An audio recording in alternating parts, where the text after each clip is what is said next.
ఈ సినిమాలో బాగా పేరు వచ్చింది లెజెండ్ అమితాబ్ బచ్చన్ అండి.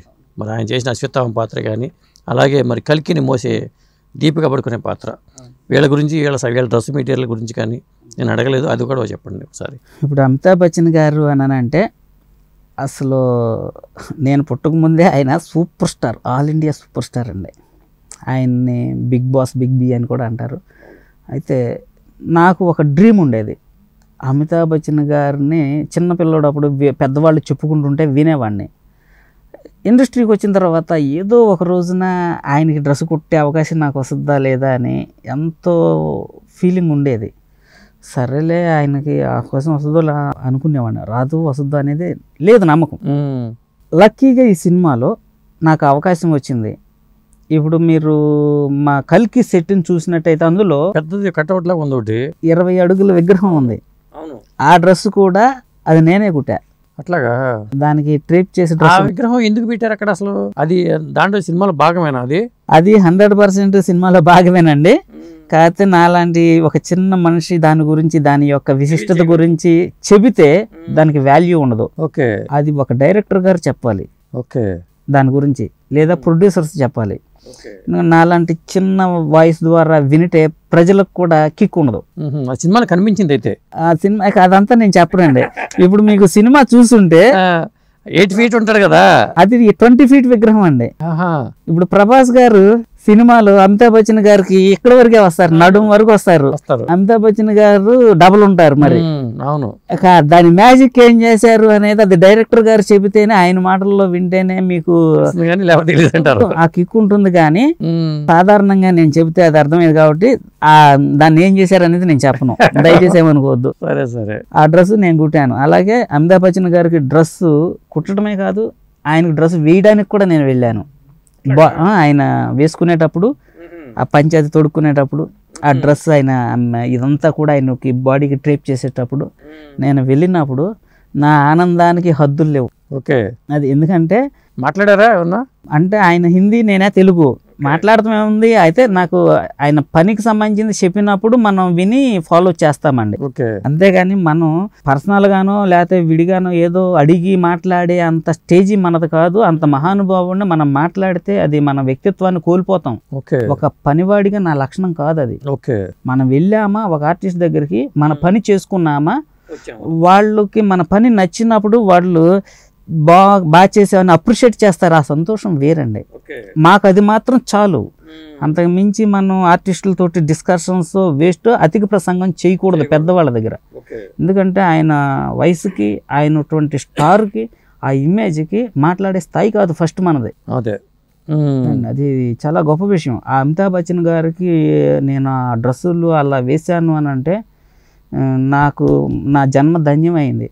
ఎందుకంటే అమితాబ్ బచ్చన్ గారు ఎంత గొప్ప మనసున్నటువంటి గొప్ప మహానుభావుడు అని అంటే, కరోనా క్రైసిస్ టైంలో, లాక్డౌన్ టైంలో యావత్ ఫిల్మ్ ఇండస్ట్రీకి, మన తెలుగు సినిమా పరిశ్రమకు కూడా 1500 రూపాయలు టోకెను బిగ్ బజార్లోకి వెళ్ళి గ్రాసరీ కోసం, ఆయన మన తెలుగు ఇండస్ట్రీ సంబంధం లేదు అయినా కూడా తెలుగు సినిమా కార్మికుల కోసం 24 డిపార్ట్మెంట్లలో వేలాది మంది జనాలు ఉంటే, ప్రతి ఒక్క యూనియన్కి కూడా, ప్రతి యూనియన్లో ఎంతమంది సభ్యులు ఉన్నారు అంతమందికి చేరాలి అని టోకెన్లు పంపించిన మహానుభావుడు అండి. ఆ టైంలో బయటికి వెళ్ళి మనం కొనుక్కోవడానికి ఇబ్బంది ఉండదు. కొన్ని నెలల పాటు లాక్డౌన్లో ఇరుక్కొని డబ్బులు లేకపోతే అన్నం పెట్టారు ఆయన. అటువంటి మహానుభావుడికి నేను పని చేయటం అని అంటే నాకు అంతకు మించినటువంటి సంతోషం లేదండి. దీపిక కూడా మీరే చేశారా? ఆ మేడం గారి డ్రెస్సులు కూడా మా దగ్గర రెడీ అయినాయండి.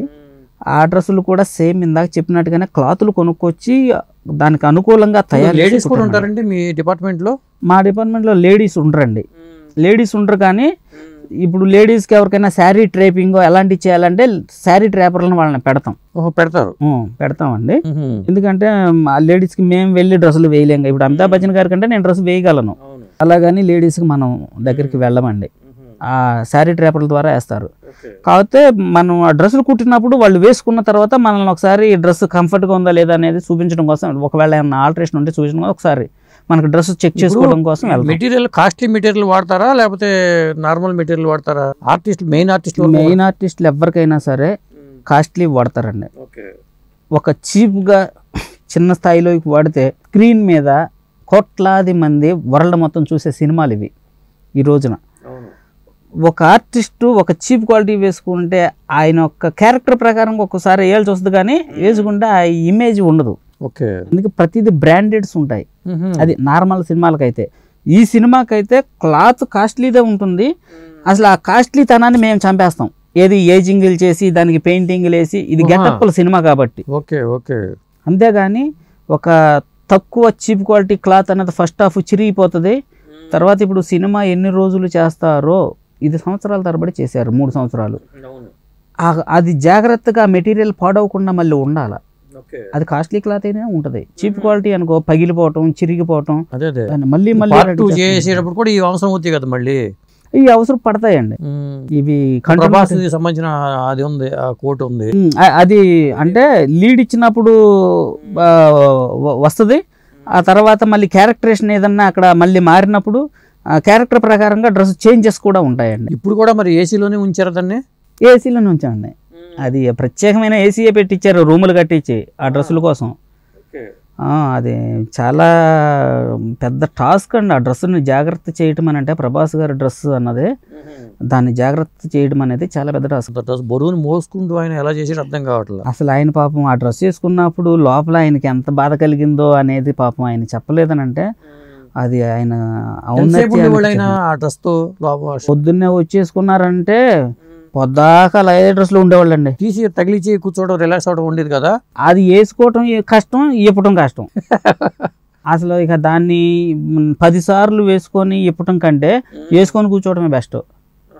అది ఎప్పుడన్నా బాగా ఇబ్బంది కలిగినప్పుడు జస్ట్ ఇట్లా ఒక చెయ్యి అలా తీసి కొంచెం గాలి కోసం అలా చెయ్యి తీసి, ఏది ఎక్కువ టైం గ్యాప్ ఇస్తే ఆయన అలా కూర్చునేవారు. తర్వాత మళ్ళీ వేసేసుకొని షార్ట్ అప్పుడు వెళ్ళేవాళ్ళు తప్ప అసలు పొరపాటును కూడా అది ఇప్పేవారు కాదు. అది ఇక ఒకవేళ క్యారీ వ్యాన్లోకి వెళ్ళినప్పుడు భోజనం చేయటానికి చేసేటప్పుడు ఆ డ్రెస్ ఇబ్బంది పెడుతుంది, చేయలేరు. ఆ టైంలో ఏమన్నా తీస్తే తీసి ఉండొచ్చు, అంతే తప్ప ఒకసారి వేసుకున్నారు అని అంటే తీసేవారు కాదు. అది ఆ డ్రెస్సు ఆయన అంత కష్టపడి ప్రభాస్ గారు చేశారు కాబట్టి సినిమాకి ఈరోజు అంత ఫలితం కూడా అలాగా గొప్పగా వచ్చిందండి. మహానుభావుడు ప్రభాస్ గారు. ఇప్పుడు దీపికా మేడం గారు కూడా ఒక్కసారి డ్రెస్ వేసుకున్నారంటే ఎవరు తీరు. అట్లాగే అమితాబ్ బచ్చన్ గారు కూడా డ్రెస్ ఒకసారి వేసుకున్నారంటే తీరండి. ఎందుకంటే ఒకసారి వేసుకున్న తర్వాత సాధారణమైన బట్టల్లాగా తీసేసి వేసేసుకునే డ్రెస్సులు కావాలి. అవును, ఇప్పుడు ఆ రైడర్ డ్రెస్సులు ఉన్నాయి. వాళ్ళు క్యారెక్టర్లో జూనియర్ ఆర్టిస్టులు, వాళ్ళు బౌన్సర్స్, వీళ్ళు వచ్చి వేసుకునే వాళ్ళు కూడా పాపం నరకం కనపడేది వాళ్ళకి. చాలా కష్టపడ్డారు, కోఆపరేట్ చేశారు. ఆ డ్రెస్సు హీట్ వచ్చేసి చెమటలు పట్టేసేది. ఎందుకంటే మేము వీళ్ళని దగ్గర నుండి మేమే వేసి మేమే తీసేవాళ్ళం కదా. ఇంకొకటి ఆ డ్రెస్ వేయడానికి కూడా 2 మనుషులు కావాలి. మనం ఇచ్చినా వాళ్ళు వేసుకోలేరు. 2 మనుషులు సహాయం చేసి వెయ్యాలి ఆ డ్రెస్ని ఒక్కొక్క మనిషికి. తీయాలన్నా కూడా మళ్ళీ కావాలి. అసలు ఒక జూనియర్ ఆర్టిస్ట్ వేసిన ఆ రైడర్ డ్రెస్సే ₹1,00,000 దాటిందండి. చాలా కాస్ట్ అది. మళ్ళీ దాన్ని ఏమాత్రం అజాగ్రత్తగా హ్యాండిల్ చేసినా అవి ఊడిపోవటం, జిప్పులు ఫెయిల్ అయిపోవటం, విరిగిపోవటం జరిగాయి. అది చాలా కేర్ తీసుకునే వాళ్ళం డ్రెస్సుల కోసం.